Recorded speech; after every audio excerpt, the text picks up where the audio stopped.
Hi, this is Matt with AppliancePartsPros.com. Today we'll be showing you how to repair your appliance. Remember, anytime you work on an appliance, make sure it's unplugged or the circuit breakers are off so there's no chance of electrocution. Also make sure you turn off the dishwasher's water supply underneath the sink. In this video we're going to show you how to change out the Bosch Dishwasher Diverter Valve Seal. It's going to be a very easy repair and it's only take a few minutes to show you how to do it. If you already have one of these, great. If not, you can click on the link below or get it at AppliancePartsPros.com. When you open up the package, you're going to get the new Diverter Valve Seal. The Diverter Valve Seal seals the diverter to the pump body. The main reason you'll be changing it out is if it's damaged, you're getting water leaking on the floor. In order to change the part, we have to pull the dishwasher out of the cabinet. First thing we're going to do is go underneath the sink and disconnect the lines. Now that we're underneath the cabinets, you want to make sure that the dishwasher is still unplugged, and you may want to throw a towel down. When we take off the fill line and the drain hose, there's going to be some water that comes out. First, we're going to disconnect the fill line. It's connected right here to the hot water valve. You want to make sure the water valve is off. And then we're going to use our 5/8" wrench to loosen up the hose.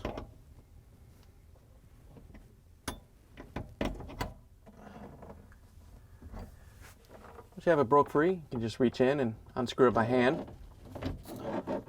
Once you have it off, you can just set it down, and then we can take off the drain hose. To take the drain hose off, you just want to follow it up to wherever it goes. It may go to the garbage disposal. Ours goes up to the air gap. Once you locate the end of it, we're going to take a 5/16 nut driver and loosen up the clamp. Once you have the clamp loose, you can pull it free and set it down. Now that we have the lines disconnected, we're going to open up the dishwasher door and use the Phillip screwdriver to take out the screws to hold the dishwasher to the countertop.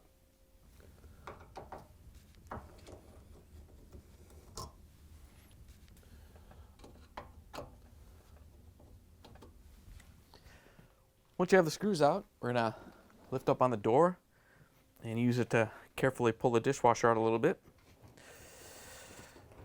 Once you get it started, you can grab the frame and pull it out the rest of the way. Once you have the dishwasher pulled out of the way, we're going to take the insulation off and set it aside. All you have to do is fold it up, lift it off, and set it aside.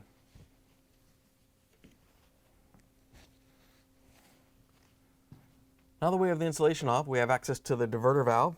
It's located at the bottom of the dishwasher on the left-hand side. First thing we're going to do is reach in and release the wiring harness. Just going to take a flathead screwdriver and lift up on the locking tab and pull the wiring harness out.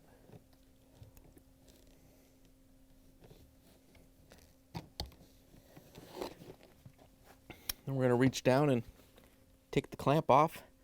This is one of those clamps that's kind of crimped on there. It's a one-time use clamp.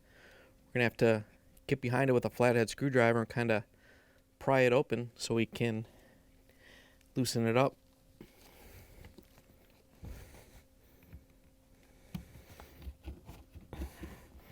There's a little locking tab up here that you got to kind of get released.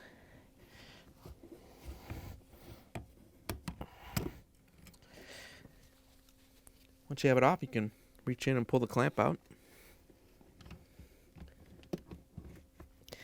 Just going to have to pull it out and bend it on the way out. Now that we have the clamp off, we can reach in and take the diverter valve and seal off. You just want to reach in and turn it clockwise. Just have to make sure it unlocks from these tabs right here. You don't have to turn it that far.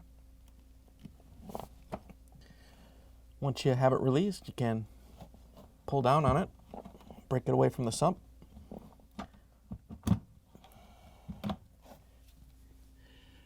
Once you have it free, you want to make sure you pull the old diverter valve and seal out.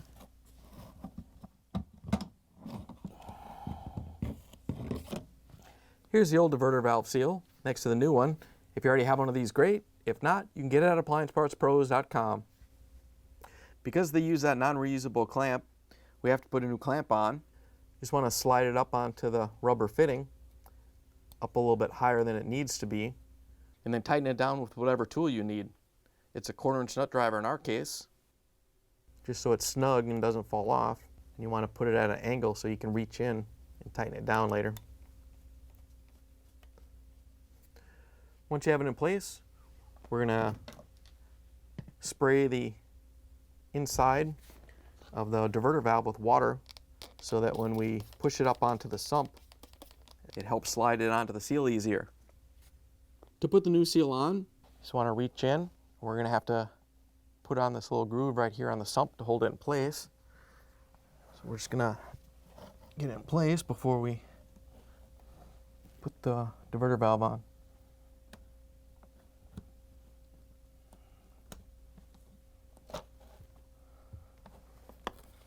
Once you have it in place, we can grab the diverter valve and put it in place. It's going to be a little bit harder to lift up on it to get it to lock in, but it should be no problem.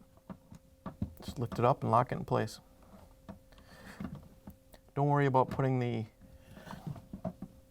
circulation pump into the diverter valve. We're going to have to do that from the other side. Once you have it locked in place, we can reach in and plug the wiring harness in.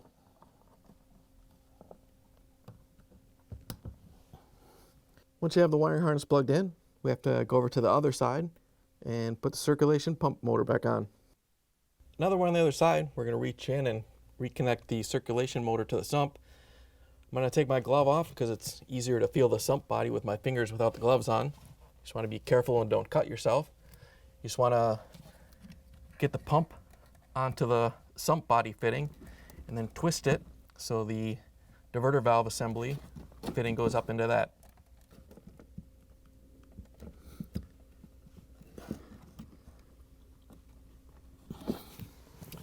Once you have it done, we can go back on the other side and tighten down the clamp.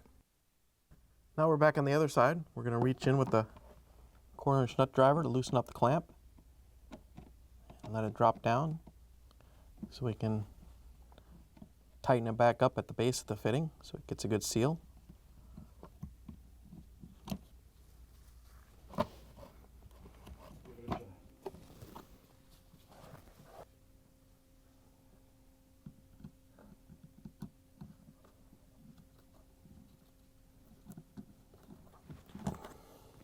Now we can put the insulation on. All you have to do is set it in place and unfold it. Just make sure it lines up with everything. And then on the left-hand side, you want to make sure it goes into these little clips that hold it onto the water fill assembly.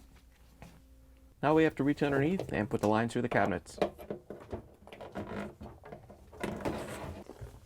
We want to push the dishwasher in about halfway. Then we can go underneath the sink and pull on the lines to make sure they're not caught on anything. Then we can push the dishwasher in the rest of the way. Now we can reconnect the drain hose to the air gap. Once you have it pushed up into place, we're going to use our 5/16" nut driver to tighten down the clamp. Once you have the drain line hooked up, we can hook up the water line. All you have to do is get it started by hand. Once you have it snug, we can reach in with our 5/8" wrench to tighten it down so it doesn't leak. Now that you have the lines reconnected, you can close the cabinet doors and open up the dishwasher so we can use a Phillip screwdriver to put in the screws to hold the dishwasher to the countertop.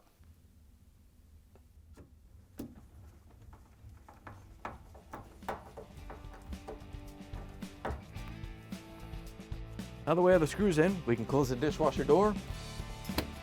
Then we can plug it back in, turn the water back on, and take it for a spin. Thanks for joining us for another successful repair brought to you by AppliancePartsPros.com. Check out our other repair videos on our site, Facebook, and YouTube.